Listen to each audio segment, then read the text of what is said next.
una se duce și alta trebuie să vie. A șaptea.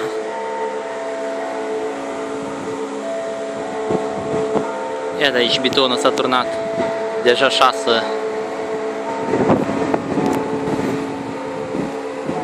Avem și vecernia pentru ziua de mâine, în cinstea Sfinților Apostol Petru și Pavel. Dar astăzi s-a muncit foarte intens.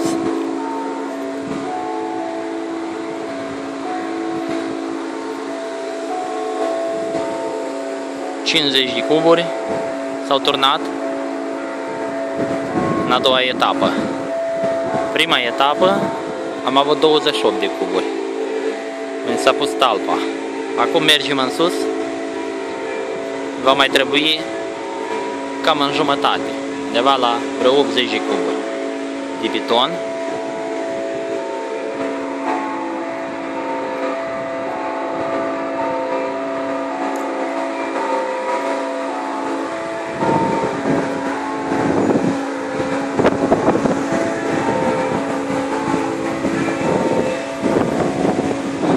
Frumos vrea Dumnezeu să ne ploaie acum, dar se vede că nu plouă, că vede că la noi încă e abia turnat.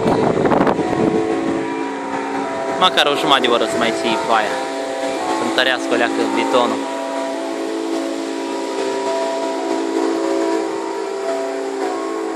Bravo băieții!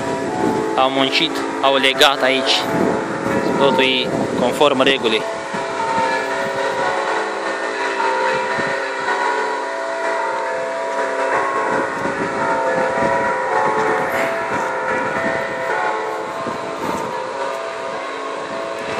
Roata.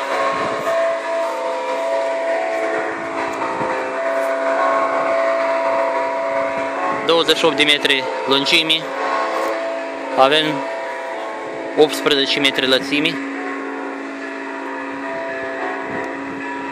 înălțime, cred că tot vreo 28 de metri, 24 poate fi.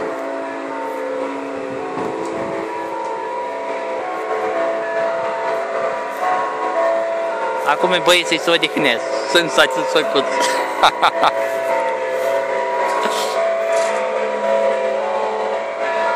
Voi sunteți satisfăcuți de lucru?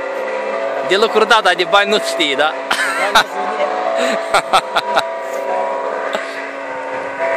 Da, foarte bravo. Aici au căsuța lor pentru o lună de zile.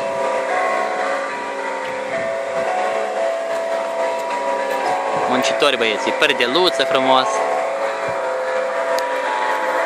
Aici au pat.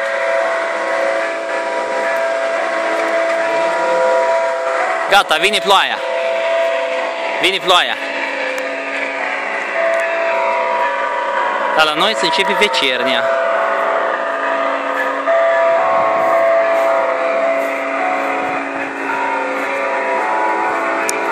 Cât este de frumos teritoriul bisericii noastre, extraordinar. Copilașii noștri, nepoții noștri se vor bucura.